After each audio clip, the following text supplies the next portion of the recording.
Hola a todos queridos amigos y hermanos, nos complace muchísimo el darles una cordial bienvenida a un video más de nuestra serie. Esto significa vida eterna, la verdad acerca de Dios y de su Hijo.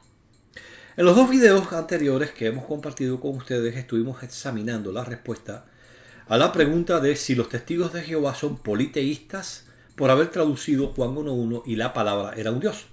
Como pudimos ver, existen dos conceptos de monoteísmo, uno completamente cerrado, que establece que sí existe solamente un Dios supremo y nadie alrededor de él puede ser llamado por la palabra o título o término Dios.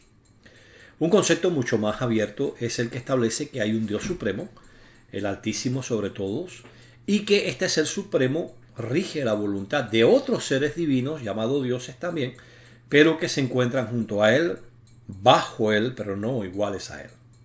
Vimos que, según nos decía un académico judío, si fuéramos a considerar la primera definición de monoteísmo como la correcta, entonces tendríamos que decir que la Biblia hebrea no es una obra monoteísta, porque en la Biblia hebrea, como vimos en el primer video, los ángeles son tomados como dioses que se encuentran junto a Dios, y en los manuscritos del Mar Muerto pudimos ver que efectivamente ese era el concepto que tenía una parte de la población judía todavía en el siglo I, así como los traductores de la Septuaginta, quienes fueron apoyados a su vez por Pablo al citar del libro de Salmos capítulo 8 versículos 5 y 6 en el libro de Hebreos capítulo 2 versículos 7 y 8. Ahora bien, también vimos en el segundo video cómo los padres de la iglesia tenían claro el hecho de que podían haber seres llamados dioses al lado del Dios Todopoderoso. Vimos 5 padres de la iglesia, mencionamos a Justino Mártir, Ireneo, Clemente de Alejandría, vimos a Tertuliano y por último vimos también a Orígenes de Alejandría. Todos ellos llaman a los miembros de la iglesia que han de ser glorificados con Cristo dioses o seres divinos, quienes tienen la naturaleza divina. Por tanto, este tipo de concepto de monoteísmo cerrado, según pudimos ver, no concuerda con la realidad histórica ni el credo que tenían tanto los judíos, los hebreos, como la iglesia cristiana primitiva. De manera que hoy nos toca examinar la respuesta a una pregunta. ¿Cómo es posible que ese término, que según muchos consideran solamente puede ser utilizado apropiadamente para el Ser Supremo, y está por encima de todos, pueda ser utilizado también para criaturas hechas por él? O como decía Braulio en su supuesto silogismo, el hecho de que Dios haya creado otros seres que son llamados dioses. Justamente hemos preparado una presentación de PowerPoint donde estaremos considerando nada más y nada menos que la etimología de la palabra Dios en hebreo. Para ello vamos a basarnos en un análisis histórico y lingüístico. Queremos explicarles que existen en hebreo varias palabras que son traducidas al español como Dios o dioses. En este caso tenemos El, tenemos también Eloat, tenemos Elohim y tenemos Elim. La mayor parte de los académicos consideran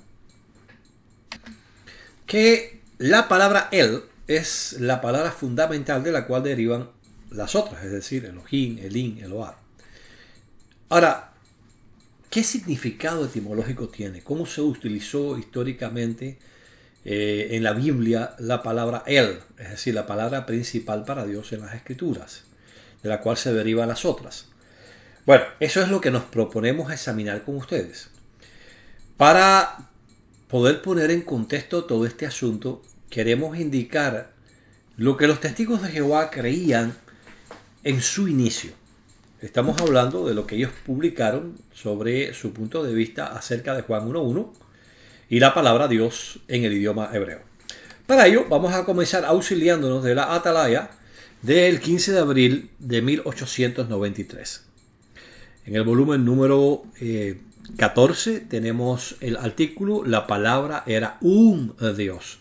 Y deténgase ahí un momentico. Porque si ustedes ven, estamos hablando del año 1893, estamos hablando de más de 40 años antes de que Johannes Grieber hiciera su Nuevo Testamento, que fue citado posteriormente, como ustedes saben, por la Organización de los Testigos de Jehová como soporte a la traducción que se hace en Juan 1.1 en la traducción del Nuevo Mundo, y la palabra era Dios.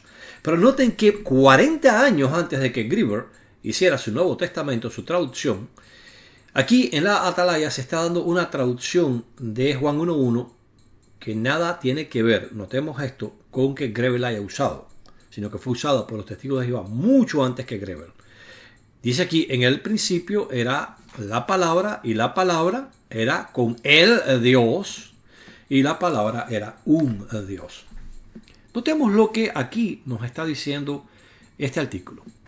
Otra diferencia entre la traducción de arriba y la versión común, es decir, lo que se conoce como la versión del Rey Jaime o de King James Version, es la adición de las palabras itálicas, es decir, cursivas. Dice aquí un y el, es decir, estos dos artículos, e y de.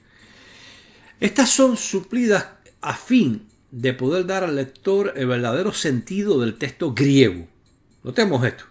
Aquí, los hermanos que produjeron este artículo están hablando del texto griego y del verdadero sentido de este texto, en el cual la presencia o la ausencia del artículo griego es muy importante.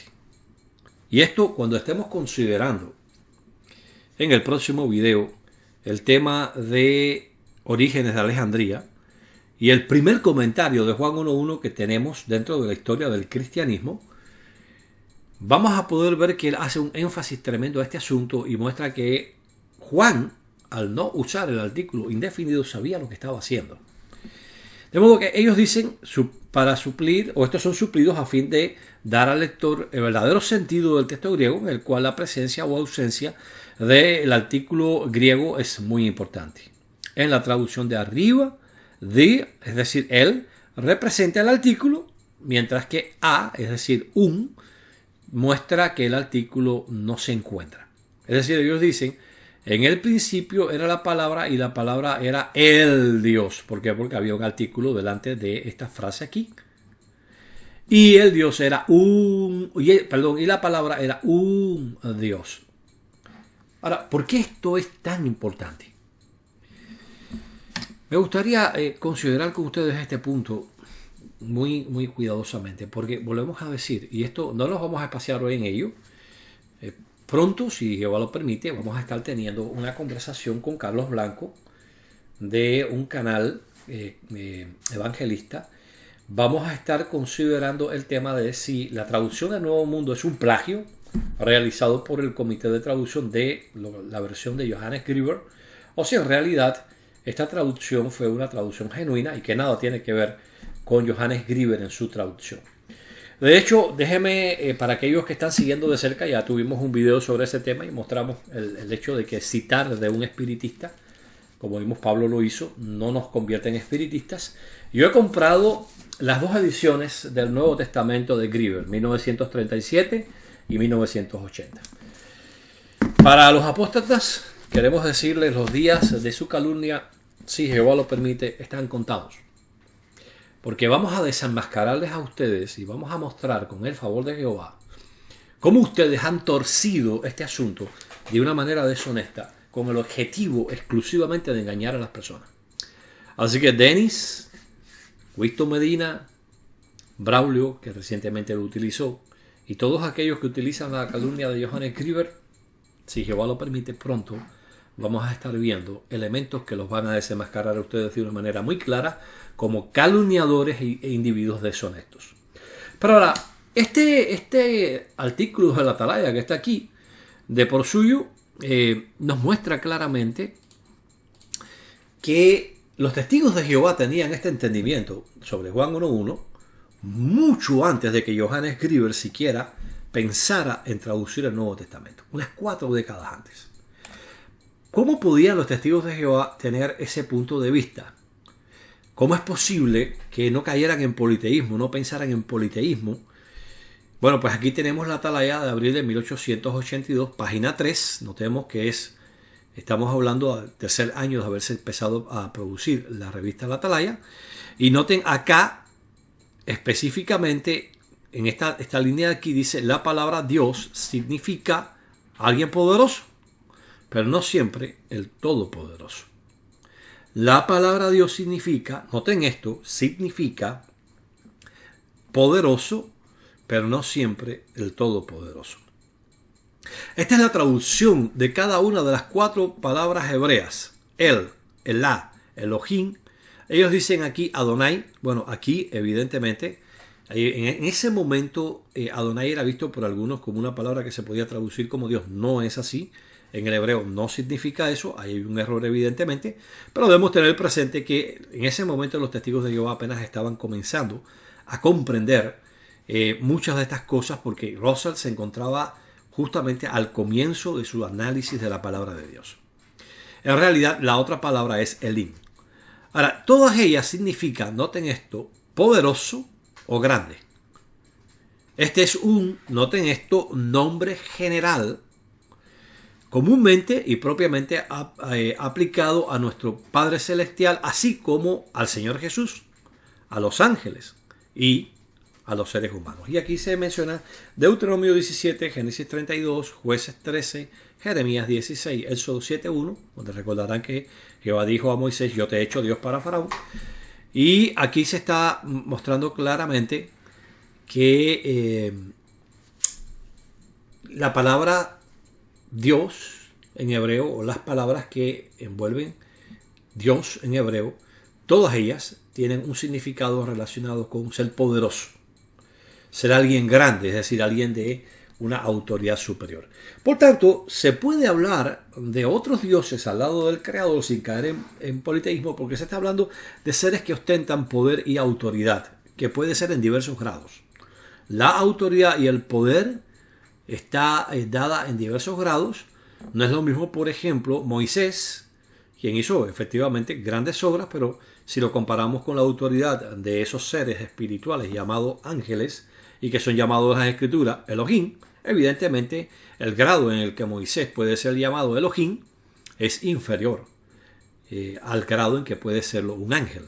Y por supuesto el Dios Todopoderoso es inmensamente superior en ese sentido. Así que los testigos de Jehová desde un principio tenían este punto bien claro. Ahora, ¿será verdad que las palabras para Dios, desde el punto de vista etimológico, desde el punto de vista de su raíz, de su formación, implica poder, grandeza, autoridad? Eso es algo que vamos a ver un poquito más adelante. Me gustaría compartir otro artículo de la Atalaya, esta vez es junio de 1892. Y noten ustedes cuál es el artículo, o sea, el texto base del artículo, 1 Corintios 8, 5 y 6, donde se dice, como vimos en el video anterior, aunque a otros se le llame dioses, para nosotros, dice, hay un solo Dios. Entonces, vamos a estar considerando ahora lo que dijo aquí la organización de los testigos de Jehová. Aquí se comienza con: oye, oh Israel, Jehová nuestro Dios es uno. Jehová, Deuteronomio 6:4. Esta primera declaración es importante porque se vuelve a hacer énfasis a lo que ya vimos anteriormente. La palabra Dios significa poderoso, pero no siempre todopoderoso. Este es usado en la traducción de cada una de las palabras hebreas, el, Elak, Elohim y Adonai. Recordemos que aquí Adonai evidentemente no es una palabra para Dios. Todas en la versión común de la Biblia. Bueno, ya entiendo por qué ellos dicen Adonai. Es que la palabra Adonai es traducida como Dios también en la versión común de la Biblia, o sea, en la King James Version. Y significa estas palabras poderoso o alguien grande, alguien de gran importancia. Este es un nombre general, comúnmente y propiamente aplicado para nuestro Padre Celestial, así como para nuestro Señor Jesús, los ángeles y los hombres. Y comienza entonces a analizar, por ejemplo, en Deuteronomio 10:17, Elohim, alguien poderoso o grande, es usado para referirse a Jehová, el Dios Todopoderoso, así como para otros dioses. Y Jehová es, recordemos este punto que analizamos en los videos anteriores, es Dios de dioses. Así que ellos entienden desde un principio, los testigos de Jehová entienden desde un principio, el hermano Russell y sus asociados, que la palabra Elohim es alguien poderoso y que Jehová es el Dios de dioses, porque existen otros seres, aparte del mismo, que pueden ser llamados dioses. ¿Por qué? Porque eso es lo que significa la palabra Dios, alguien poderoso o de gran autoridad. Se ve, por ejemplo, Génesis 32, 24, 30, dicen ellos, y en Jueces 13, 21 y 22, que un ángel es llamado Dios, es decir, Elohim. Y entonces ellos citan una serie de versos en donde se habla, por ejemplo, de Moisés, en donde se habla de los jueces de Israel, en donde se habla de los reyes de la tierra, que son llamados dioses, como Jeremías 16, 13. O sea, ellos muestran una serie de ejemplos, como hemos visto nosotros también, que indica que la palabra Elohim puede ser utilizada no solo para Jehová Dios o para el Señor Jesucristo, sino para otros seres. Ahora, pasemos aquí a la columna de la derecha. Noten esto, el Padre es el poderoso sobre cualquier otro poderoso. El único Dios sobre todo. No, ningún otro tiene la majestad o grandeza. De hecho, ellos reciben su grandeza, es decir, estos otros dioses, estos otros seres divinos, reciben su grandeza, así como su existencia, por parte de él. Así que aquí se hace una diferenciación clara entre aquellos que son llamados dioses, aquellos que son poderosos o de gran autoridad, pero que no son el Dios Todopoderoso, y el Padre, como el Dios Todopoderoso que ha dado vida a todo lo que existe, que le da a estos seres el poder y la autoridad que ellos ostentan, y por lo cual pueden ser llamados Elohim o dioses. El artículo continúa mostrando acá, si ustedes lo ven, en particular aquí, que en Filipenses 2.6, de hecho esto, ojo con ello, porque volvemos a decir, aquellos que dicen que nuestra traducción, la traducción del Nuevo Mundo, está basada en Johannes Grieber, noten que aquí, hablando de robar el ser igual a Dios, se dice las palabras del apóstol en Filipenses 2.6 tienen por muy mala traducción a mano de aquellos que juzgaron esto como algo o mantuvieron un punto de vista erróneo, han sido vertidas y se les ha hecho decir justamente lo contrario que lo que se pretendía decir. O sea, ellos están diciendo, este versículo ha sido terriblemente mal traducido, por eso es que en la traducción Nuevo Mundo se vierte de una manera diferente, de acuerdo al griego.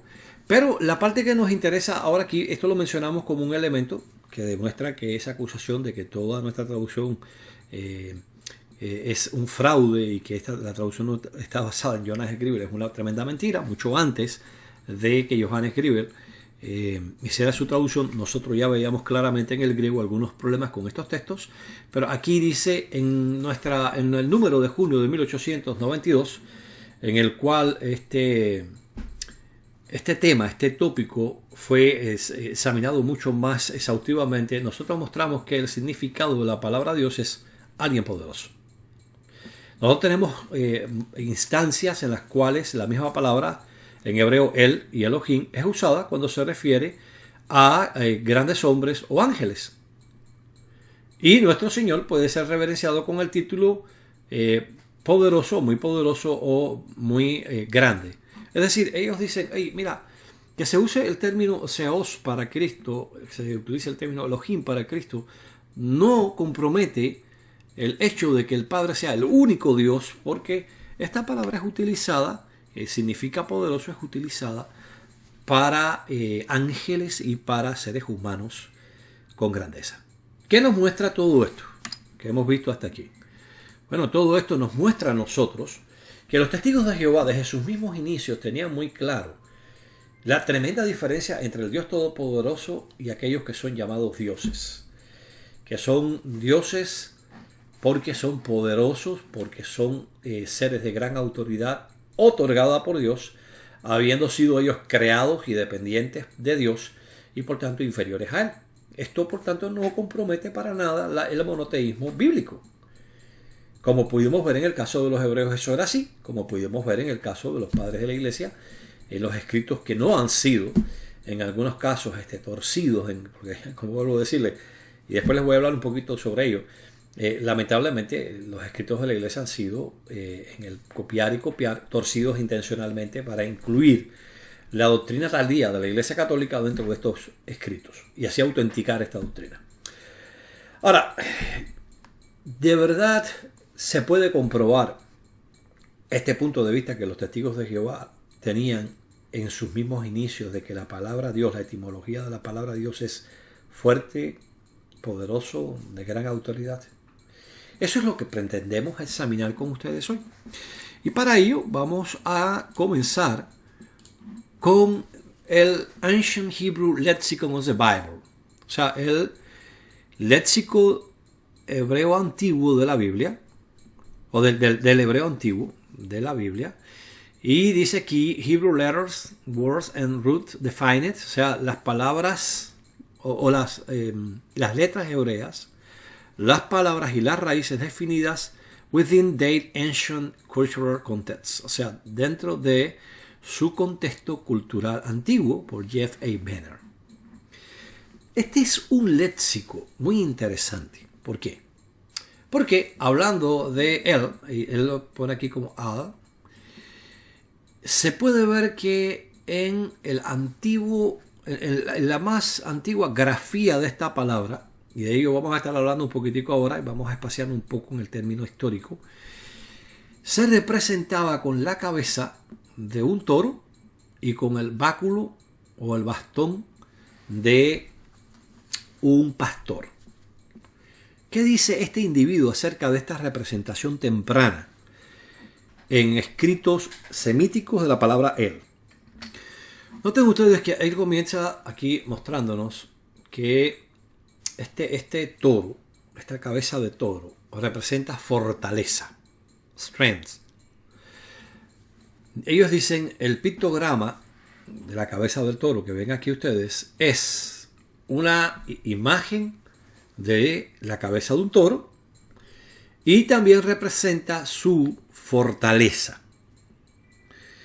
El pictograma que pueden ustedes ver acá ahora es una imagen del bastón de un pastor y también representa la autoridad del pastor. Combinados, estos dos pictogramas significan la autoridad poderosa o grande. Y puede ser cualquier cosa de gran, o sea, cualquiera o cualquier cosa de gran autoridad. Así que este individuo nos está diciendo a nosotros que la palabra hebrea el, que la pueden ver aquí en caracteres cuadrados o caracteres arameos, que originalmente se representó con la Aleph, que es esta que ustedes ven aquí, se representó como la cabeza de un toro. De hecho, si ustedes usan un poco la imaginación, aquí van a ver la cabeza y esto que ustedes ven aquí, esta patica de aquí y esta de aquí, es la representación de los cuernos. Y aquí podemos ver el bastón, no hay que usar mucha imaginación para ver el bastón aquí. Y él dice, bueno, pues la combinación de ambos caracteres en el estadio, en la escritura más antigua, semítica, para la palabra Dios, indica que su definición, su representación pictórica es algo que tiene o alguien que tiene una gran autoridad o un gran poder. Claro, una cosa es que un diccionario diga esto y otra cosa es que se pueda comprobar históricamente que esto es así. Y eso es lo que nos proponemos hacer ahora. Quiero llamar para ustedes la atención de este muy buen libro. Yo lo tengo en físico. El doctor, el PhD Douglas Petrovich, doctor en filosofía, Douglas Petrovich, este libro se llama El alfabeto más antiguo del mundo. Y entonces noten aquí abajo, el tópico es hebreo como el lenguaje del script, es decir, de la escritura protoconsonántica. ¿Qué cosa es la escritura protoconsonántica? A principios de los años 1900, dos arqueólogos, una pareja, un hombre y su esposa, encontraron algunas inscripciones en un script, en una forma de escritura, que la pueden ver aquí en la portada del libro, que nunca antes había sido vista en Egipto. Después, posteriormente, se encontraron en diferentes puntos como Wadi Hol, Lahun, Bilnas, en Seravit el Kadim. Esta escritura fue analizada por Douglas Petrovich cuidadosamente y él llegó a la conclusión de que la escritura que se encuentra en estos puntos aquí de Egipto y que datan aproximadamente de los años 1800 a 1400 no son más ni menos que el lenguaje hebreo en su más temprano estadio escrito. El libro fue una bomba. Muchísimos epígrafes ateos ni siquiera lo habían leído, ya comenzaron a criticarlo como falto o sea, que no es una obra académica. Bueno, sin embargo, yo no he leído hasta el momento una sola obra seria, una sola crítica seria a este libro. Lo interesante es que Douglas Petrovich, que lo pueden ver aquí, él presenta, como ustedes pueden ver aquí, una tabla de las letras hebreas tal como las vemos actualmente en los caracteres hebreos cuadrados, y entonces él pone cómo fue representado muchas de estos mismos símbolos que ahora se ven de esta manera en la forma más estadía, o sea, lo que se conoce como el protohebreo o el hebreo más temprano, según él. Y entonces él pone en la línea cómo se fueron escribiendo a través del tiempo. Noten ustedes cómo la cabeza del toro, que era representado aquí, como pueden ver, en los jeroglíficos egipcios, porque todas estas letras son tomadas, según muestra Douglas Petrovich, nada más y nada menos que de los jeroglíficos egipcios. Y interesantemente, él muestra entonces el nombre de lo que es la letra como tal, y entonces después muestra cómo se fue desarrollando, cómo se escribió a través del tiempo. Si ustedes ven en lo que se conoce como el palio hebreo, que es esto que ustedes ven aquí, aquí tienen la cabeza del toro con los cuernos. Por eso volvemos a decir, aquí usted puede ver la cabeza del toro con los cuernos. Con el tiempo se fue estilizando, por supuesto, ¿no? Ya estamos hablando de caracteres de bloque, caracteres cuadrados. Ahora, yo tomé de aquí las dos letras que nos interesa y que forman la palabra el, es decir, Ale y Lamed. Noten ustedes que la Aleph es representada tanto en los jeroglíficos egipcios, que claro, ya no representa la Aleph, sino un pictograma, como en lo que es el protohebreo, es decir, esa forma de escritura que fue descubierto en Egipto y que pertenece al periodo de tiempo en el que, según la Biblia, en ese tiempo los israelitas debieron estar allí, pues es representada por lo que es la cabeza de un toro. Y después, con el tiempo, como pueden ver ustedes, en el Reino Medio, en el Reino Nuevo y en lo que es la era de hierro en Canaán, se ve la forma en que esto se fue dibujando o poniendo esa letra y cómo se fue modificando. Pero originalmente era la cabeza de un toro. Y la Lamed es el bastón o el báculo de un pastor. Lo pueden ver aquí lo que es el jeroglífico egipcio, y pueden ver aquí las distintas formas. Noten ustedes que a veces era hacia abajo, hacia la derecha, hacia la izquierda, hacia arriba, como lo pueden ver aquí, exactamente igual que se ve acá. Es decir, ambas letras, tanto lo que es la Aleph como la letra Lamed, son letras que son representadas, como bien decía anteriormente este diccionario, nada más y nada menos que por la cabeza de toro y el bastón. O sea, esto es algo que está comprobado históricamente. Ahora, ¿era hebreo este lenguaje? Algunos pusieron en tela de juicio que este lenguaje pudiera ser hebreo. Sin embargo, vamos a ver un poco más adelante que efectivamente Douglas Petrovich tuvo un muy buen caso, no ha sido refutado hasta el momento de una manera convincente. Y aquí tenemos la primera inscripción en proto-sinaítico, en Wadi el-Hol. Estamos hablando de una inscripción realizada aproximadamente por los años 1800 a 1400 a.C. Y noten ustedes acá en la inscripción a la derecha, que yo tengo encerrado aquí en un cuadrado rojo, noten acá la forma, nada más y nada menos, de la cabeza de un toro junto con la forma del bastón del pastor. Lo pueden ver ustedes acá. Y cómo es que se traduce en este proto consonántico, es decir, el primer script de forma consonántica que se tiene noticia, nada más y nada menos que por la palabra el, que no es más ni menos que God. Así que aquí tenemos una forma de probar claramente que efectivamente lo que nos decía el diccionario que ahorita estábamos consultando es cierto. Ahí está la prueba histórica. la prueba arqueológica. Aquí tenemos la inscripción Sinaí 378. Fue descubierta en las minas de Sinaí. Y noten ustedes acá la cabeza. Ven cómo se va cambiando la forma.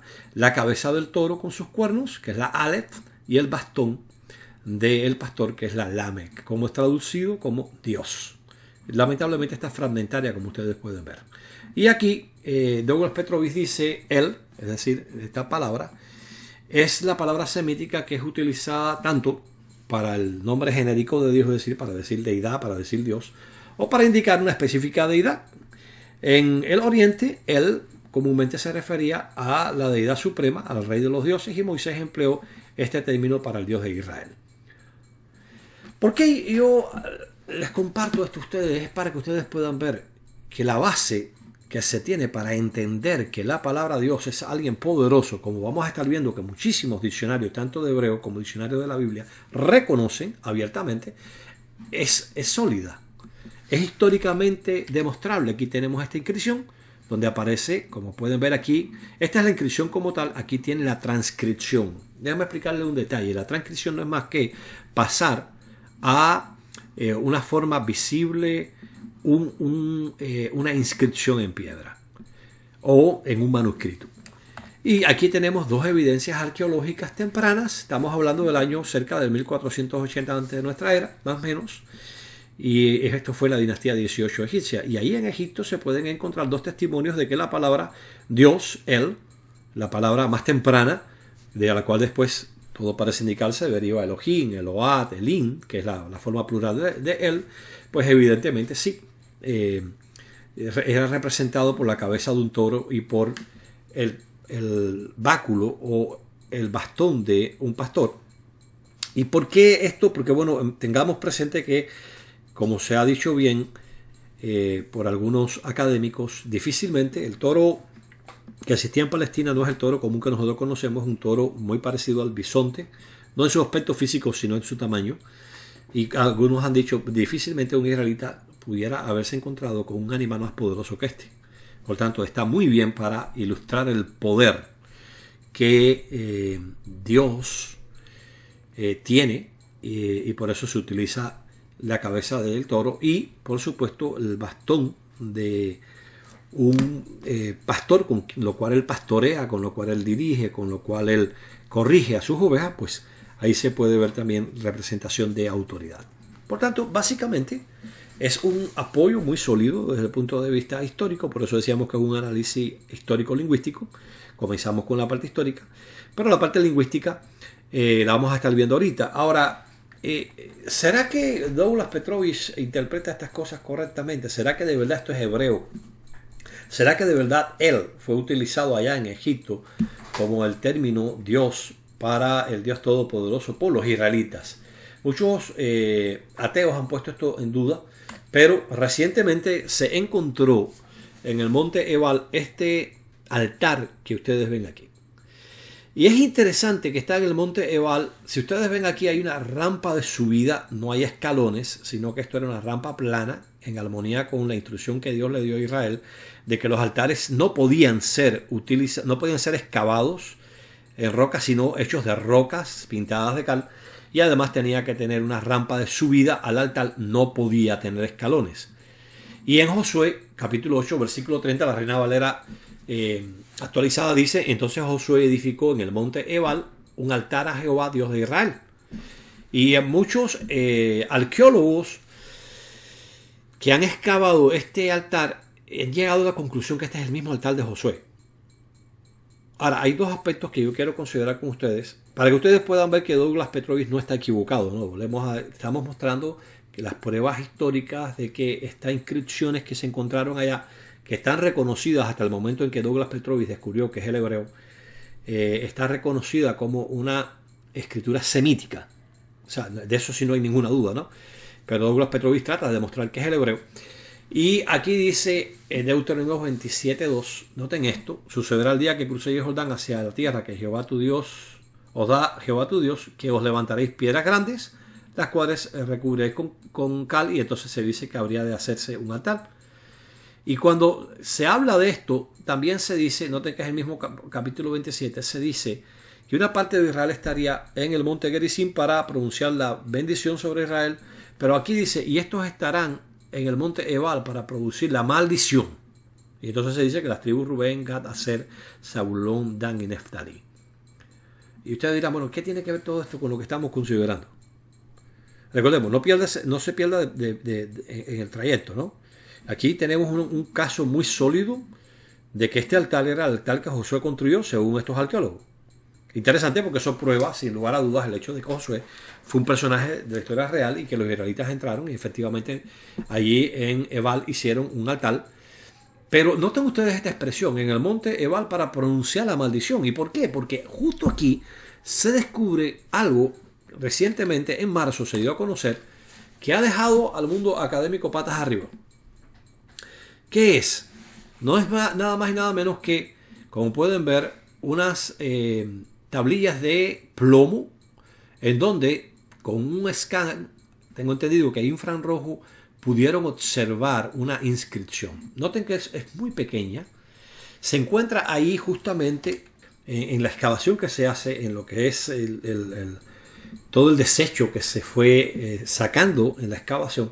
Se encuentra estas pequeñas tablillas de plomo en donde hay inscripciones, hay 40 letras, una de estas que ha sido ya compartida por el equipo, son estas 3 letras que ustedes ven aquí y que se leen de izquierda a derecha. Vamos a explicarles algo en lo que es las inscripciones tempranas, tanto israelitas como cananeas, que recordemos que también es un lenguaje semítico y que compartían el mismo alfabeto. Es interesante que las inscripciones podían ser escritas de izquierda a derecha o de derecha a izquierda. No había lo que se conoce como una escritura estandarizada. Por ejemplo, nosotros el español lo escribimos, por supuesto, de izquierda a derecha. Hoy día el hebreo se escribe de derecha a izquierda, pero en aquel tiempo podía ser escrito de izquierda a derecha o de derecha a izquierda. Y ustedes pueden decir, ¿y esto qué tiene que ver con el monte Ebal? Si ustedes se dan cuenta aquí, noten ustedes esto aquí, lo vamos a estar viendo ahorita un poquito más detalladamente, son exactamente las mismas letras que se encuentran en Egipto en el periodo de tiempo en el que se supone que los israelitas estaban allí y que Douglas Petrovich, este doctor en filosofía, nos dice que es hebreo. Pero ahora yo quiero a ustedes mostrarles algo interesante. ¿Qué es esto que ustedes ven aquí? Bueno, esto que ven acá, yo tomé de la tabla de Douglas Petrovich las letras estas que aparecen aquí. Noten ustedes, esta aquí, ¿verdad? Parece una mano abierta, doblada. Nótenla aquí. Es nada más y nada menos que la letra Yod. Nótenla aquí también. Noten ustedes, fíjense, aquí como está abierta. Se puede ver también aquí abierta. Aquí se puede ver incluso doblada. Noten esto, miren aquí doblada. Es tal y como aparece acá. Fueron distintas formas de escribirse la Yod. Por lo tanto, esto que ustedes ven aquí no es nada más y nada menos que la letra Yod. Y noten que es de la izquierda a la derecha. Ahora, la G, o esto que ustedes ven aquí, si buscamos en la escritura proto-consonántica o proto-hebrea, según Douglas Petrovich, nos encontramos, mírenlo aquí, lo puede ver, no es nada más y nada menos que un hombre en posición de adoración o de alabanza. Y noten aquí, miren ustedes, miren, noten aquí la cabeza. Noten los pies, ahí pueden verlo, miren las distintas estabillas, hasta convertirse en lo que se conoce como la G del palo hebreo, que es la G cuadrada. Así que tenemos aquí, por tanto, Yod, G, y ahora noten esta forma que aparece aquí. Notenla aquí, pueden verla aquí. Noten cómo se va convirtiendo en lo que después se llega a conocer como una Baf. ¿Y qué es lo que tenemos? De izquierda a derecha tenemos nada más y nada menos que Yod, He, Baf. ¿Les suena eso familiar? Bueno, pues es nada más y nada menos que las 3 primeras letras del nombre de Dios, Yod, He, Bat, He. Lo único que falta es la G. Ahora no vamos a entrar mucho en eso en detalle, pero hay pruebas históricas de que originalmente el nombre de Dios, las consonantes del nombre de Dios eran 3, y que la G que viene a continuación es lo que se conoce como una matriz lectionis. En otro momento le explicamos esto para no complicar demasiado el nivel del video, y que era una vocal. Por tanto, sería una Yod, una Y para nosotros. Tenemos acá una H o una G gutural. O sea, la G gutural, una H. Y tenemos la V y entonces sería una A. Sería Jehová.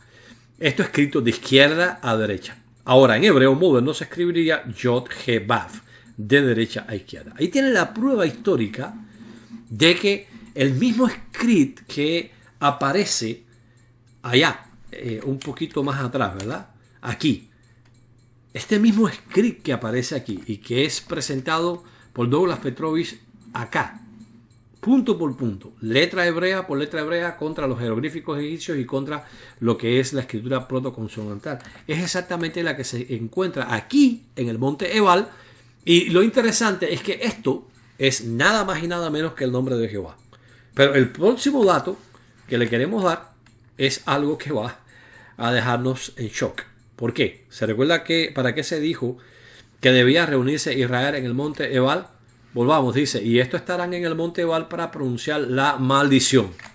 Por favor, lea lo que estos arqueólogos nos dicen, que las 40 letras, como pueden ver, dice que el amuleto contiene 40 letras protoalfabéticas. Ellos lo muestran como un amuleto, es decir, algo que se lleva consigo. No sabemos su verdadera función. Dice ellos 40 letras protoalfabéticas, es decir, justamente el script que se encuentra en Egipto, 11 de las cuales eran Aleph. Y en las 23 palabras de la traducción inglesa de la inscripción, la palabra maldito aparece 10 veces. Y HW aparece 2 veces. Notemos lo que dice. Maldito, maldito, maldito, maldito por el Dios Jehová. Tú morirás maldito. Maldito seguramente morirás. Maldito por Jehová, maldito, maldito, maldito. Esto se encuentra nada más y nada menos que en el monte Ebal, en un altar que al parecer fue construido por Josué. E interesantemente, es en este altar donde se encuentra nada más y nada menos que la nación, parte de la nación de Israel para pronunciar la maldición. ¿Por qué es todo esto relevante? Porque ahora encontramos el mismo script que se encontraba en Egipto, nada más y nada menos que en Canaán. Nada más y nada menos que con la representación del nombre de Jehová, con las 3 letras del nombre de Jehová. De hecho, quiero decirles, si quieren pueden investigarlo. Este es un dato muy interesante que encontramos cuando estábamos estudiando para nuestro libro sobre el Tetragrámaton, que está en proyecto. El templo de Solet en Egipto, que es la primera inscripción donde se menciona el nombre de Jehová, tiene solamente 3 letras, Yod-He-Vav. Ahora, esto nos prueba a nosotros entonces que la interpretación que hace Douglas Petrovich de estas inscripciones egipcias es cierta y por tanto que la palabra hebrea más antigua que tenemos para Dios es El, y que esta palabra está compuesta por dos pictogramas, 2 formas que representan poder y autoridad. Bueno, ¿qué nos muestra todo esto? Que desde el punto de vista histórico hay una sólida base para llegar a la conclusión que la palabra Dios, Él, la palabra más primitiva que se encuentra en los escritos de Ugarit. De hecho, hace algunos años yo hice un estudio cuidadoso y lo expuse en un grupo de Facebook que se llama, si mal no recuerdo, Papirología y Exégesis Bíblica, en donde habían unos ateos que estaban atacando la Biblia hebrea como politeísta, justamente por esto de los dioses que se menciona ahí en los Salmos y demás, y en otros muchos pasajes. Y bueno, me tocó defender la palabra de Dios frente a estas personas porque todo el mundo, todos los que decían ser cristianos, completamente callados, sin argumentos, y me tocó a mí hacer un análisis dentro de lo que se conoce como la base de datos ugarítica, UDV, o sea, Ugarit Database. Muy interesante esa base de datos. Yo la tengo completa en mi Libronix, mi programa Libronix con todos los caracteres, y ahí yo pude mostrar que cuando se utiliza Él, se utiliza para Dios genéricamente, aunque puede ser un nombre propio. Algunos interpretan esto como el nombre propio del Dios principal de los cananeos, pero en realidad es un sustantivo porque puede ser puede ser pluralizado, o sea, no es un nombre propio. Los nombres propios no pueden ser plurales. Usted no puede decir Renanes o Robertos. No, no puede ser pluralizado. Sin embargo, él puede ser pluralizado como Ilm en el ugarítico, que es una lengua semítica muy afín con el hebreo. Bueno, perdónenme todo. Yo sé que puede ser difícil tener que seguir tantos datos, ¿no? Pero por favor, recordemos que estos videos tienen un objetivo: demostrar la verdad por medio de presentar evidencia suficiente. Evidencia que sea clara, irrebatible, que sea entendible, pero tiene que ser, por tanto, extenso. Así que vamos a ver si logramos hasta aquí entender lo que hemos visto. Resumiendo, Douglas Petrovich, en el 2016, en su libro El alfabeto más antiguo del mundo, dijo que esa manera de escritura, esa escritura, que es la primera escritura alfabética que se tiene. Hasta ese momento se tenían escrituras cuneiformes, escrituras pictográficas, pero no en forma de alfabeto. No letras que cada una de ellas representaran un sonido. Se basan justo en los jeroglíficos egipcios, pero para implicar sonidos. Y yo les recomiendo un video que se llama Pattern of Evidence. O sea, patrones de evidencia. Uno de ellos, de Tim Mahoney, tiene que ver con el éxodo y la prueba abundante que ha salido de que los israelitas sí estuvieron en Egipto, contrario a lo que creían los eruditos hasta hace muy poco tiempo. Y también él muestra este punto, ¿no? del proto-sinaítico o protoconsonantal o protoconsonántico, en donde se demuestra que es hebreo y está basado justo en el libro de Douglas Petrovich. Y Douglas Petrovich nos muestra que originalmente la palabra hebrea para Dios, la más temprana utilizada dentro de los lenguajes semíticos, él, es utilizado la cabeza de un toro y el bastón de un pastor para indicar fortaleza y autoridad. Para indicar gran autoridad y fortaleza, por lo que la palabra él, pictográficamente hablando, el análisis pictográfico denota a alguien que es poderoso, alguien que tiene una gran autoridad. Podemos encontrar más evidencia de ello, sin lugar a dudas. Vamos a continuar nuestro análisis. Quiero mostrarles acá, vamos a ver la primera de las evidencias. Aquí tenemos The Brown Driver Breed Hebrew English Lexicon, o el léxico hebreo-inglés Brown, Driver and Brick, tres individuos que hicieron este léxico hebreo-inglés. Y noten ustedes acá la palabra él. Noten otra vez aquí la cabeza del toro con ambos cuernos y el bastón del pastor. Ya, por supuesto, en caracteres cuadrados, recordemos, ¿no? Y entonces ellos dicen que este es un nombre. Es escrito, aquí se escribe con una segol, con una sheva, aquí con una segol. Y entonces él muestra, por ejemplo, que se puede escribir de esta manera, se puede escribir el i. En samaritano se escribe, bueno, no sabemos cuál sería la vocal, si sería al, el, ul, no sabemos, il, como en el caso del ugarítico. En fenicio también se escribe de esta manera, se escribía también con la baf al final.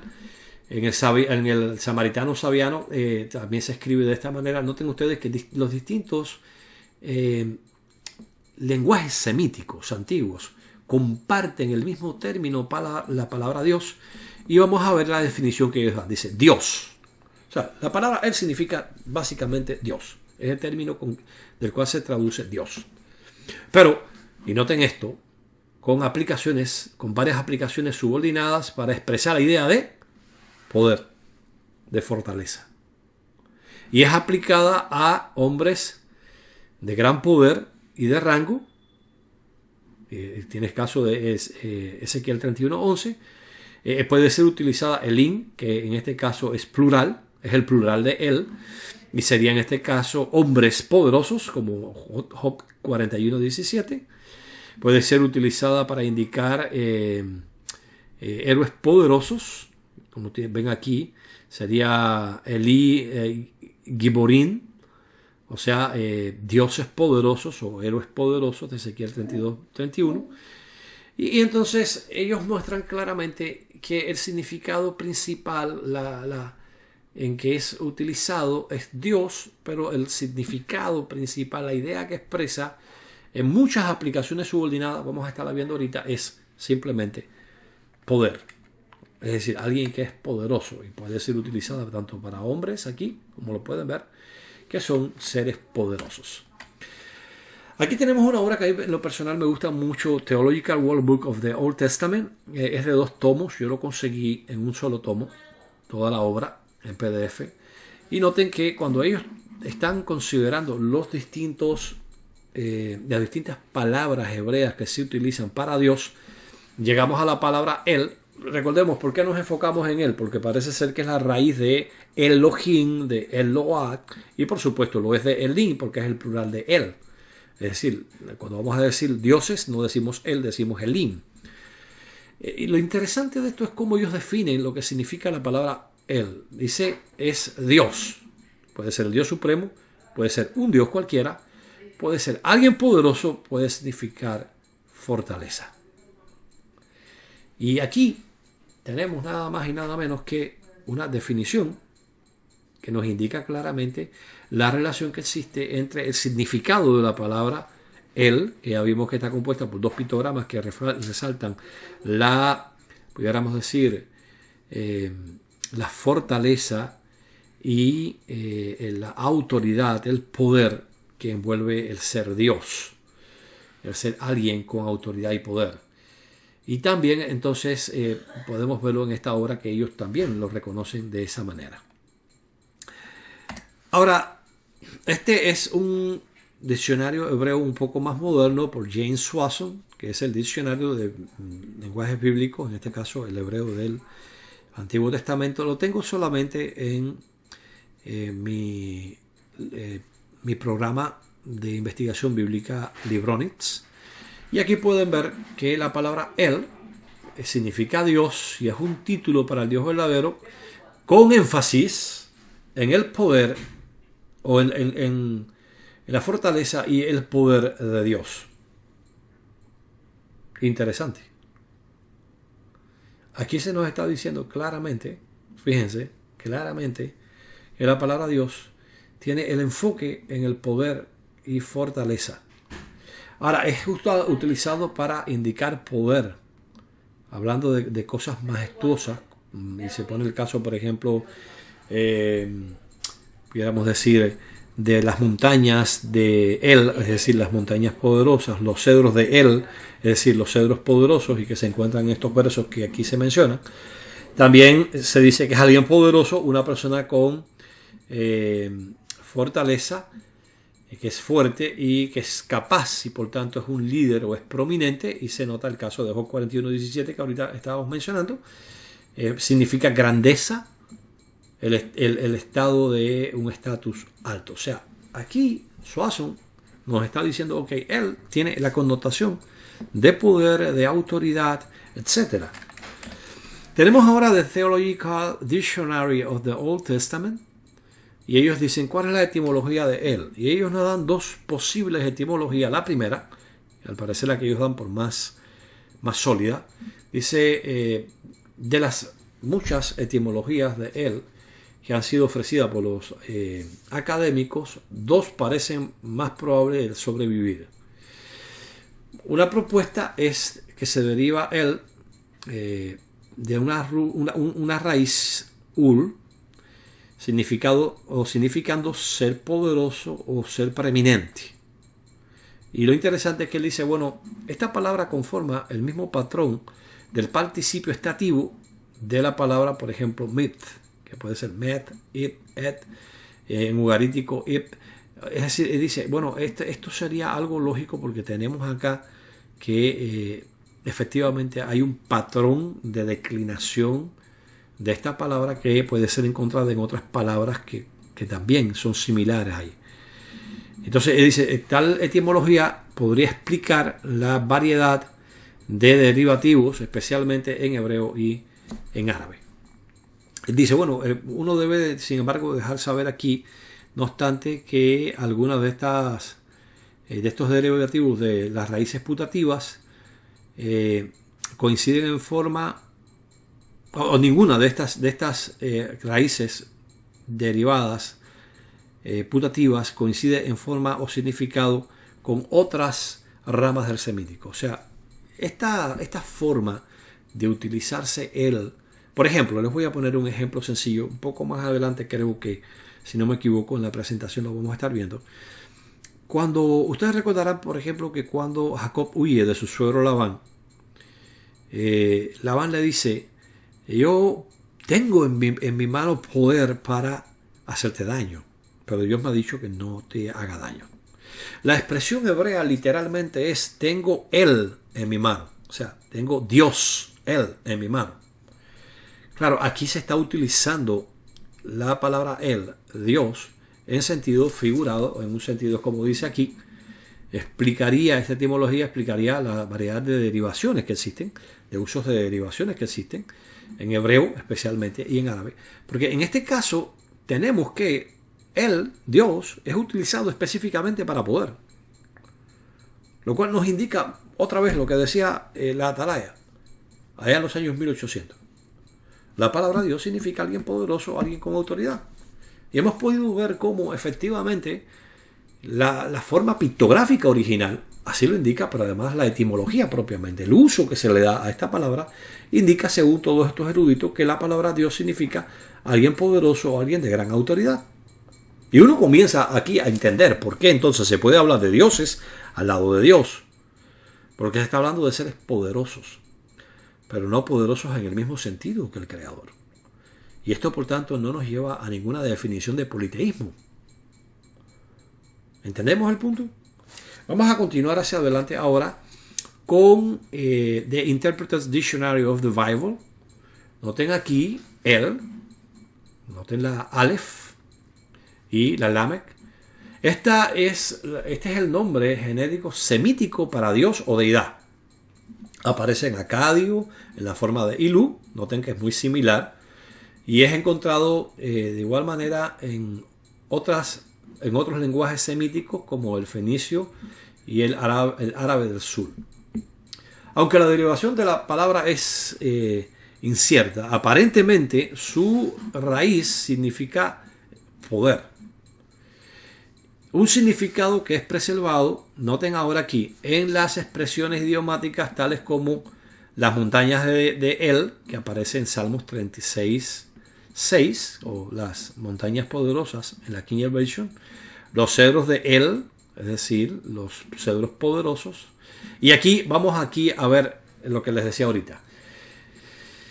El de mi mano, usualmente traducido el poder de mi mano, y tenemos el caso de Génesis 31:29. Yo se los quiero mostrar para que puedan verlo aquí en el Bible World, para que ustedes puedan ver lo que estaba explicándoles a ustedes ahorita, de que la palabra efectivamente, su uso indica que se habla de poder, se habla de fortaleza, se habla de autoridad, y decíamos que era Génesis capítulo número 31:29. Veamos la expresión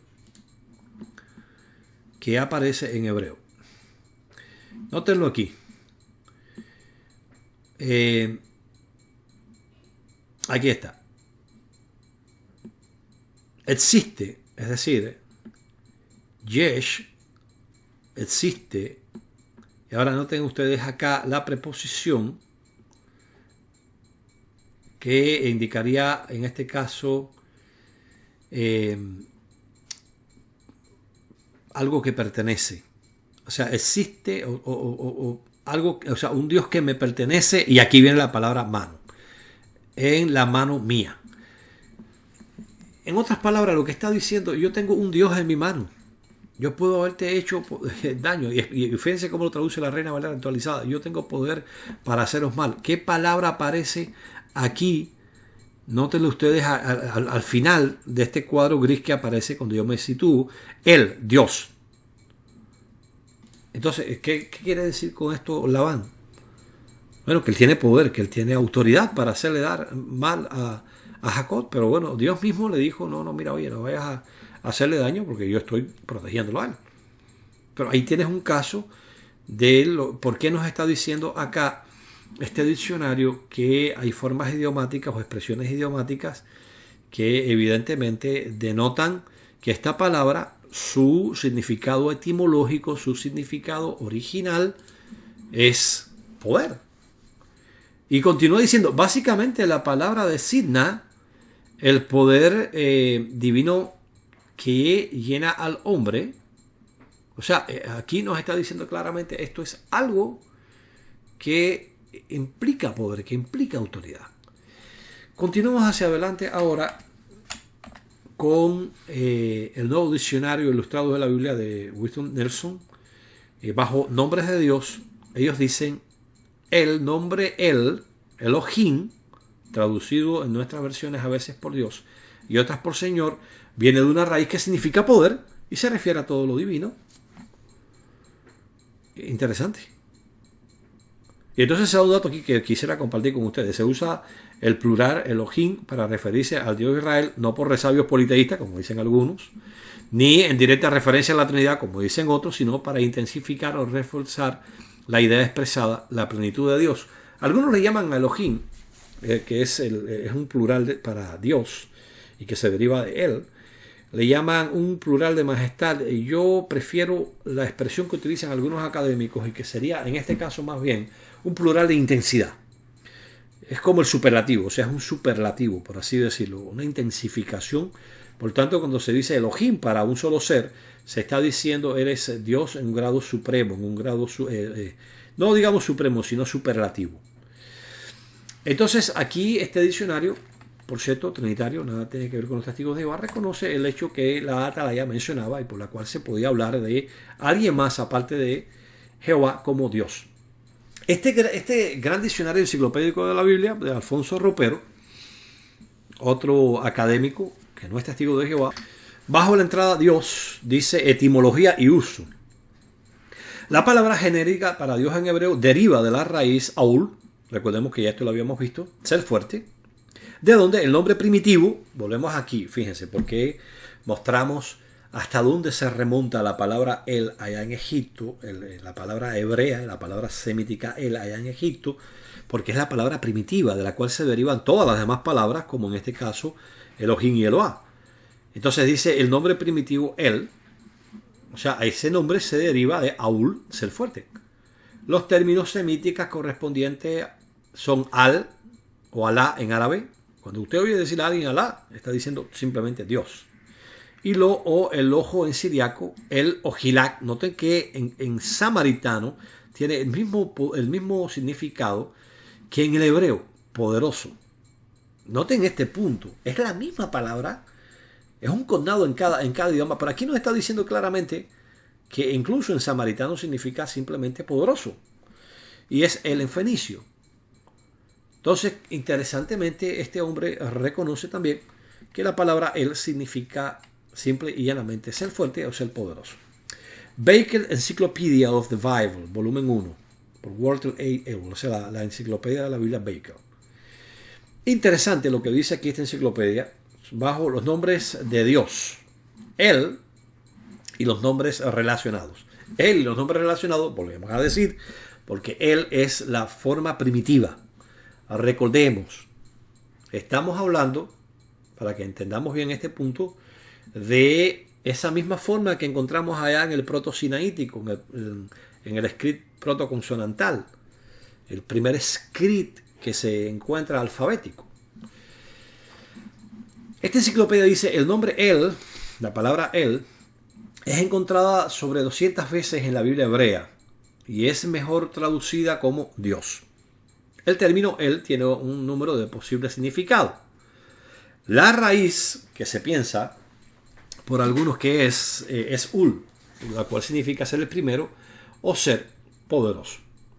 Otros sugieren que la raíz es Alá, la cual significa el que precede y por tanto sugiere el líder o comandante. También es perfectamente aplicable a seres creados. Y esto también puede significar estar preocupado o temeroso. Así que esto significaría que Dios, como Alá, es el poderoso a quien debe ser temido. Otros también sugieren la preposición el, como a o hacia, como la raíz, la idea de que es aquel que le da a otros como existencia, ¿no? Como el ser, ellos mismos. O aquel que da a otros ayuda o que le provee a otros ayuda.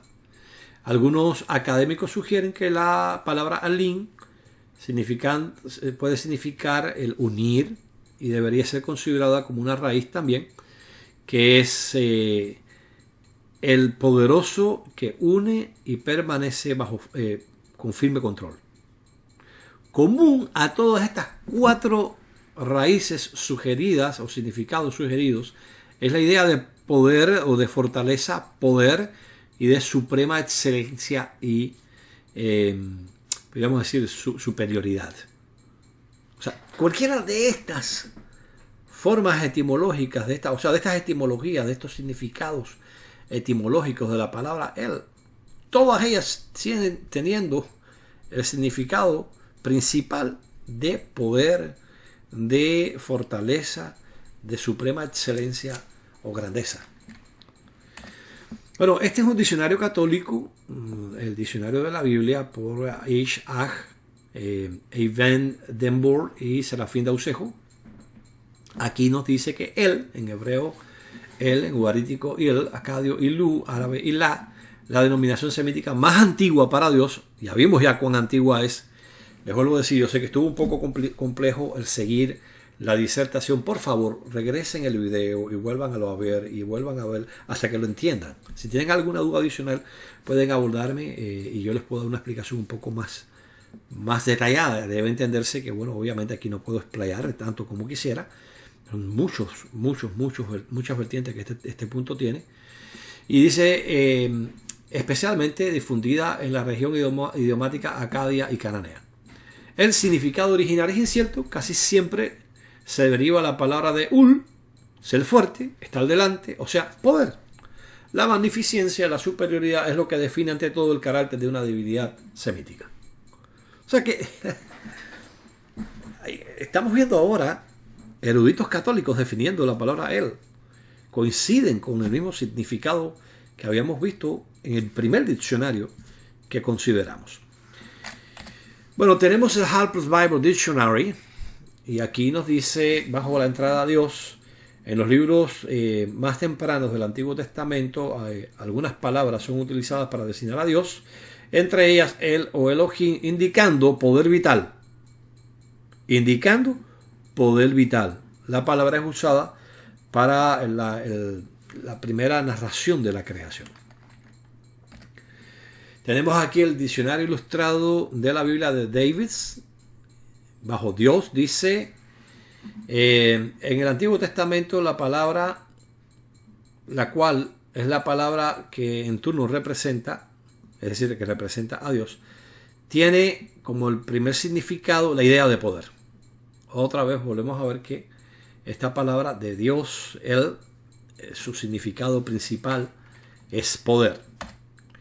The New Smith Bible Dictionary, el nuevo diccionario bíblico de Smith, hablando de la palabra Dios, dice en inglés, desde una raíz que significa llamar, es decir, el objeto de adoración, en griego, el objeto de adoración como espíritu, en hebreo, el significado primario es poder. O sea, la palabra Dios, en este caso el Elohim, Eload, Elim, significado primario, poder. Tenemos The New Unger's Bible Dictionary por Mary F. Unger.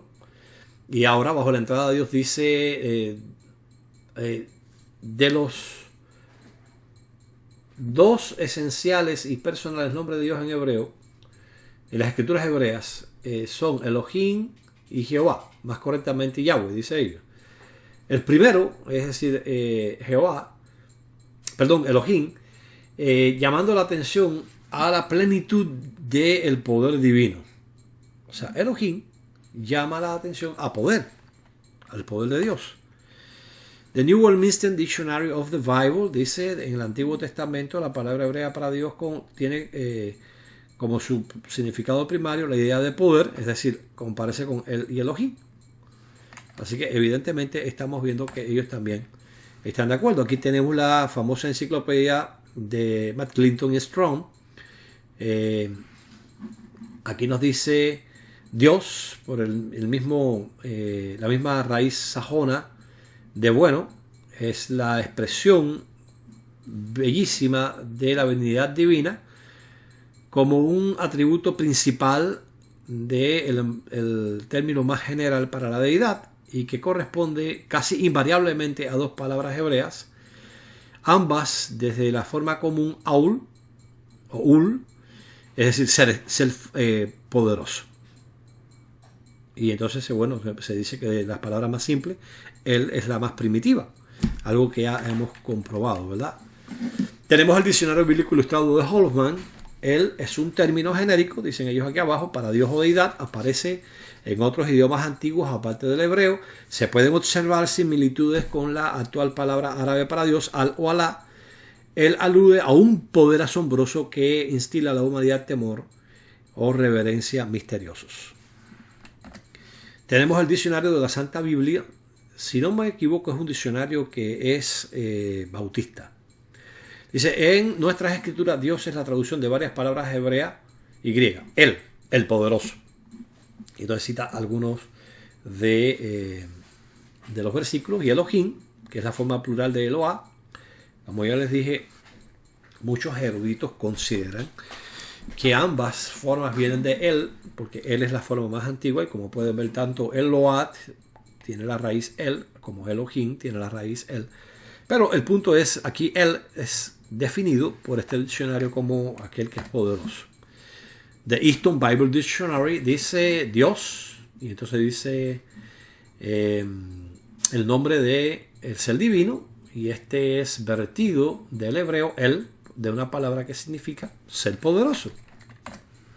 Tenemos el Edman Dictionary of the Bible, y entonces ellos dicen él en hebreo es equivalente a la palabra semítica para Dios. En ugarítico es Il, Mesopotamia y amorito Ilú, el norte de Arabia es Ilá, el fenicio Ul. La más probable derivación es por la raíz verbal Ul, ser poderoso, dominante. Y mientras que el término frecuentemente simplemente significa Dios en el Antiguo Testamento, hay algunas instancias importantes donde este preserva el nombre de la deidad, que es alguien diferente de Yahweh, como en Génesis 33:20. Entonces, aquí se puede ver otra vez un diccionario que nos dice claramente de cuál raíz verbal viene. Ul es la derivación más probable desde el punto de vista del estudio filológico que se le ha hecho a la palabra, y que significa ser poderoso o dominante. Bueno, a mí me gustaría, antes de concluir con la presentación, considerar con ustedes esto. Existe suficiente evidencia para indicar que la más primitiva de las palabras semíticas utilizadas para Dios, él, significa alguien poderoso, alguien que tiene gran autoridad, sin lugar a dudas. Sin lugar a dudas. Luego, la cuestión a la que nos enfrentamos aquí entonces es que la palabra hebrea para Dios, que nosotros traducimos al español como Dios, tiene fundamentalmente función descriptiva, no función ontológica. No describe necesariamente la naturaleza, sino que más bien describe la posición del individuo. Una posición de poder y autoridad supremas o superior a la común. Y esto ya nos empieza a armar el rompecabezas. ¿Por qué se le puede llamar a los ángeles Elohim en las Escrituras? Porque Dios les ha dado autoridad, porque Dios les ha dado gran poder. Un solo ángel le quitó la vida a 186,000 asirios. Estamos hablando de en una noche. ¿Qué poder, qué autoridad no tiene un ángel entonces? Por tanto, utilizar la palabra Elohim para un ángel, la palabra él para un ángel, como hicieron los judíos del siglo III al siglo I era común. 3 antes de nuestra era al primero de nuestra era. Es decir, no es un problema. No es una amenaza para la posición de Dios como El Shaddai, por ejemplo, el Todopoderoso. No. ¿Por qué? Porque toda la autoridad y poder que estos seres tienen, ¿de quién se deriva? ¿Del Dios Altísimo? ¿Qué hay de seres humanos que ostentan ese poder, como el caso de Moisés, los jueces de Israel, reyes, como pudimos ver en algunos casos que mencionan estos diccionarios? Ustedes pueden hacer su propia investigación al respecto. Pone el hecho de que se les diga Elohim, pone en riesgo el monoteísmo bíblico. No. Podemos entender por qué decía Heischen en su comentario, y si usted no ha visto los dos primeros videos, por favor véalos, en la descripción se los vamos a dejar ahí, de este video. Podemos entender por qué se dice que en el periodo en que Juan 1.1 fue escrito, se podía hablar de seres divinos, de dioses, al lado de Dios, subordinados a Él, sin que ellos fueran igual al Dios Todopoderoso, y que si eso fuera un atentado al monoteísmo bíblico hebreo o cristiano primitivo. Y eso lo hemos visto hasta la saciedad.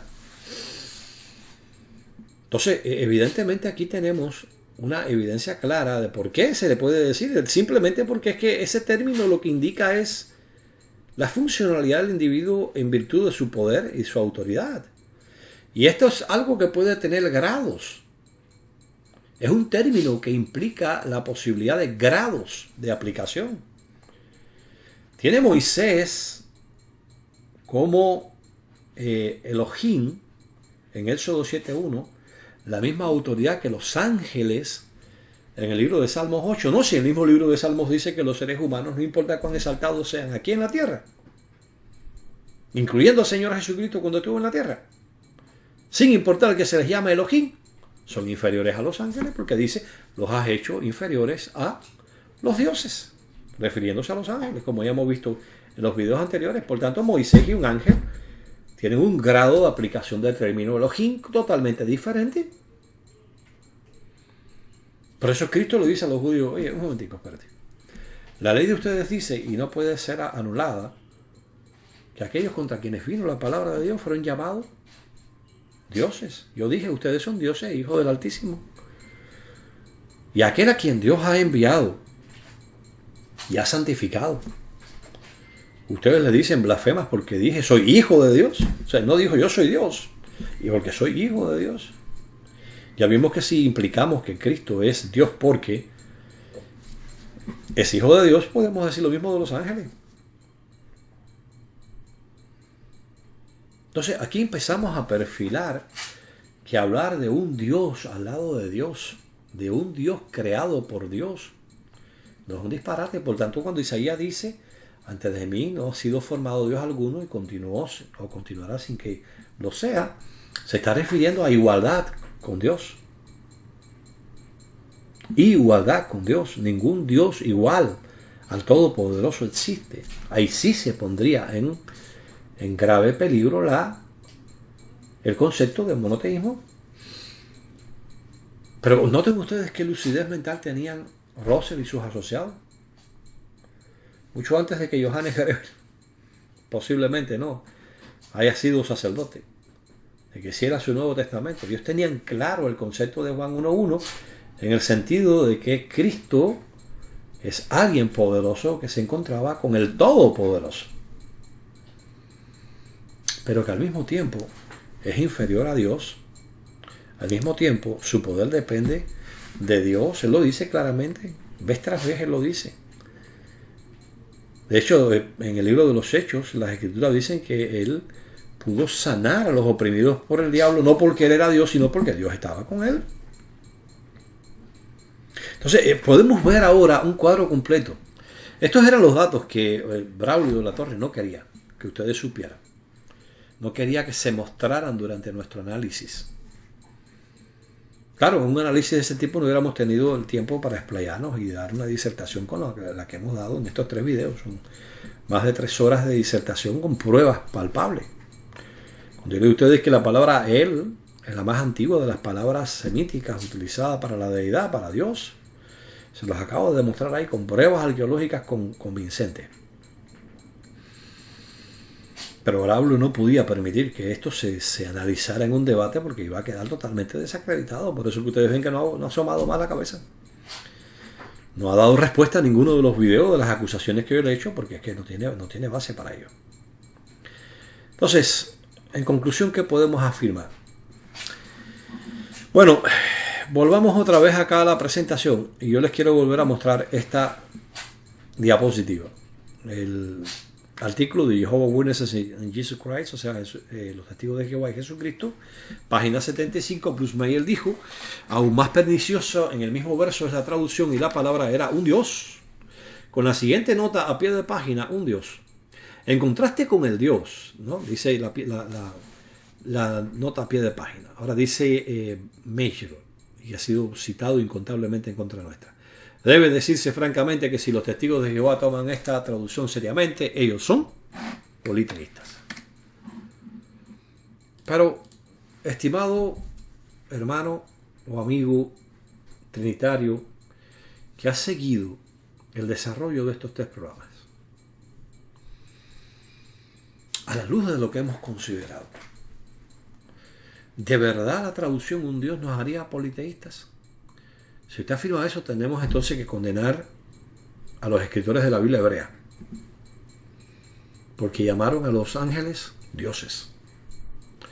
A los judíos que tradujeron la traducción de la Septuaginta del hebreo al griego, porque al llegar a Elohim, en algunos pasajes tradujeron en vez de dioses, ángeles, indicando que su comprensión, su interpretación del pasaje, es que los ángeles son llamados dioses en las Escrituras.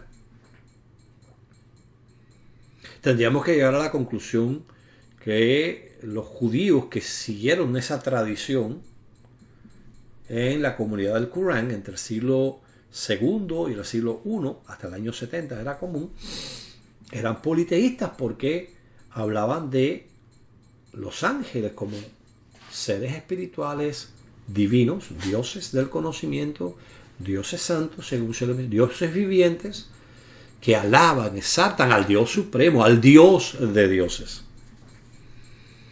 Tendríamos que llegar a la conclusión que Justino Mártir, Ireneo, Clemente de Alejandría, Tertuliano, Orígenes de Alejandría, eran politeístas porque hablaban de seres humanos que podían ser llamados o podían llegar a ser dioses, tener la participación en la naturaleza divina. Toda esa prueba histórica, toda esa prueba bíblica, toda esa prueba histórica que hemos estado, lingüística que hemos estado analizando, deja de fuera de toda duda de que esa afirmación de Meyer es falsa. Y comprender el significado etimológico de la palabra Dios ahora nos capacita a nosotros a entender por qué las Escrituras pueden hablar de seres inferiores al Creador que son llamados dioses. Porque el término Dios tiene función descriptiva, función, podríamos decir, es un término funcional que indica el poder, la autoridad que el individuo tiene, y ese poder o autoridad puede ser diferente dependiendo de quién la ostenta. Ya vimos el caso de Moisés en comparación con los ángeles, que hay de los ángeles con Cristo resucitado. La Escritura es clara. Jesús ahora ha sido exaltado a un puesto en el que ninguna otra criatura puede ser exaltado, que está por encima de todos, excepto de quien, según 1 Corintios 15, de su propio Padre. Prueba de que Cristo no ha llegado a ser el Dios Todopoderoso es que el término Dios de dioses, que es usado para su Padre, jamás es usado para Cristo. Más bien, y esto es algo que yo invito a los trinitarios a que lo respondan, ¿no? El Padre sigue siendo Dios de dioses y es Dios del Dios con quien estaba en el principio. Ese Dios del Evangelio de Juan, del prólogo del Evangelio de Juan, el Logos, que estaba con Dios, a su vez tiene a su Padre como su Dios. Por tanto, el Padre sigue siendo Dios de dioses, incluso de su Hijo. Es Dios de él, Dios con quien él estaba. Y eso sería inexplicable si Cristo es el Todopoderoso. Entonces, lo que hemos visto aquí claramente echa por tierra ese falso silogismo. Ahora, en el próximo video vamos a estar considerando el primer comentario que se ha hecho de la carta de Juan, al menos el que ha sobrevivido hasta nuestros tiempos. Un comentario de finales del siglo II o principios del siglo III, hecho por Orígenes de Alejandría. Les voy a decir por anticipado, es un comentario que no es traducido con frecuencia por la cristiandad porque pone en peligro la interpretación trinitaria de una manera significativa. Cuando lo examinemos en el próximo programa cuidadosamente, van a poder ver que Orígenes de Alejandría tenía una concepción de lo que implica Juan 1.1 muy parecida a lo que los testigos de Jehová tenemos. Lo cual nos dice que mucho antes de que el trinitarismo surgiera en el siglo finales del siglo III y principios del siglo IV, la concepción que se tenía acerca de la relación entre el Padre y el Hijo, según Juan 1.1, era muy diferente. Y eso lo vamos a probar tal como hemos ido probando estos puntos. Antes de despedirnos, queremos decirles, hay un trinitario que dice que ha recogido el guante de mi desafío a los programas anteriores. José, estos últimos minutos son para ti. Mira, José, dándole respuesta a lo que me dejaste escrito ahí en nuestro canal. Primero, te aconsejaría que te estudies cuidadosamente la falacia del ad hominem. En vez de atacar los elementos, los argumentos, te concentraste en atacar mi persona. Diciendo que yo aparento ser una persona muy docta, pero que no lo soy. Déjame decirte, yo no soy un doctor. Yo no soy un académico. Yo lo digo con total honestidad. Soy alguien que le gusta investigar, estudiar cuidadosamente, seguir el hilo de los asuntos con una investigación bien profunda. Eso está demostrado. Eso es reconocido por la mayor parte de los trinitarios que ha tratado conmigo personalmente. Y ha sido una bendición de parte de Jehová, no algo que yo merezca alabanza por ello. Ahora, yo te sugeriría, concéntrate en atacar los argumentos, no ataques al individuo, porque eso es una falacia argumental, para desviar la atención de los argumentos a un plano personal.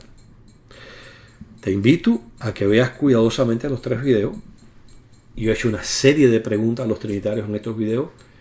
Te invito a que nos presentes esa respuesta que tú crees tener, tanto por escrito en nuestro canal. Te vamos a dar toda la posibilidad de que abras tus comentarios sin dificultades, mientras sean respetuosos, mientras estén dentro del tema del video, y vamos a darte respuesta a cada uno de ellos. Si quieres hacerlo a nivel personal, puedes tener mi WhatsApp, que es +1 832 468 8421. Eres bienvenido a llamarme y podemos conversar en privado y podemos debatir todo el tiempo que tú quieras sobre el tema. Me interesa muchísimo conversar con personas que, como tú, tienen la sinceridad, el concepto sincero de que Dios es una Trinidad, y con mucho gusto estoy abierto para conversar contigo amistosamente, como he hecho con muchísimas personas en el pasado. Bueno, amigos, gracias por acompañarnos hasta aquí. Sabemos que el video ha tenido que ser un poquito extenso. Agradecemos muchísimo, profundamente, el tiempo que nos dedican. Estamos muy contentos de que hayamos podido llegar a comprender, a ir ensamblando las piezas de rompecabezas. Resumiendo lo que hemos visto. La Biblia no presenta un monoteísmo cerrado como el judaísmo moderno, el islam o el trinitarismo nos quieren hacer creer. La Biblia nos deja claro que el monoteísmo implica la adoración de un ser supremo, todopoderoso, eterno, que ha creado todo lo demás, que es superior a todo, que es el Dios de cualquier ser que sea llamado Dios, incluyendo al Señor Jesucristo, como hemos visto. La Biblia nos dice que existen seres que se pueden llamar dioses.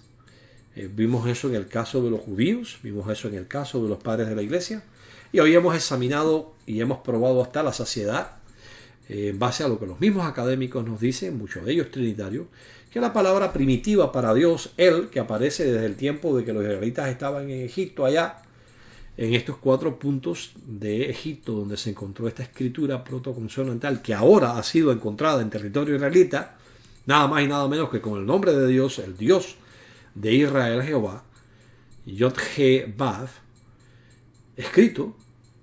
Bueno, pues es una indicación clara de que ese término antiguo la grafía que originalmente tuvo se utilizó para representar el poder y la autoridad que la palabra Él inviste y que puede ser usada para seres humanos, ángeles, para el Señor Jesucristo y para su Padre Celestial. Sin que eso signifique que el Señor Jesucristo, que los ángeles o que los seres humanos que tienen ese título sean iguales al Dios Todopoderoso, que es el Dios de dioses. Esto nos lleva de vuelta a los Corintios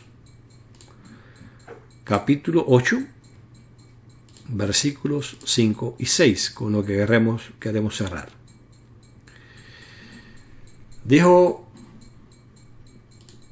el apóstol Pablo aquí: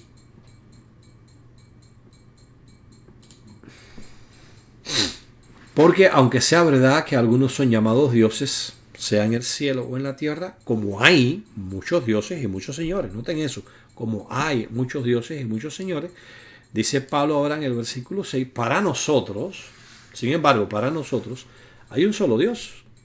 ¿Quién? ¿Padre, Hijo y Espíritu Santo? No, el Padre, de quien proceden todas las cosas y nosotros vivimos para Él, y un solo Señor Jesucristo, mediante el cual existen todas las cosas y nosotros también vivimos por medio de Él. Esa verdad que encontramos aquí fue entendida por los hermanos que iniciaron la obra, entre ellos el hermano Russell, justamente en el artículo que tiene que ver con 1 Corintios 8, 5 y 6, donde se habla de que Jehová es Dios de dioses, incluyendo el Dios del Señor Jesucristo, donde se muestra que las palabras El, Elat, Elohim, ya vimos ya que Adonai es porque en la versión de Rey Jaime al parecer se traduce también como Dios, simplemente significan poderosos o grandes, pero que el Padre es aquel que es el poderoso sobre todos, de hecho es el todopoderoso y por tanto es el Dios supremo, es aquel que es nuestro Dios. Una vez más le volvemos a decir, los testigos de Jehová podemos decir con satisfacción, nosotros podemos citar directamente al Señor Jesucristo. Nosotros podemos citar de las palabras directamente de la boca del apóstol Pablo al decir que aunque a cualquier otro se le llame Dios, aunque seres humanos, aunque a ángeles, aunque al Señor Jesucristo mismo se le llame en las Escrituras a alguien poderoso, alguien con gran autoridad, que es lo que la palabra Dios significa. Y por eso, interesantemente, la versión israelita nazarena vierte y el logos era poderoso, dándole el significado de la palabra Dios. Pero aunque incluso el Señor Jesucristo y otros sean llamados por este título, como Pablo, los testigos de Jehová decimos, pero para nosotros hay un solo Dios, el Padre. Que Jehová les siga ayudando a tener un conocimiento exacto de la verdad acerca de él y de su Hijo, porque ello puede conducir a usted a la vida eterna.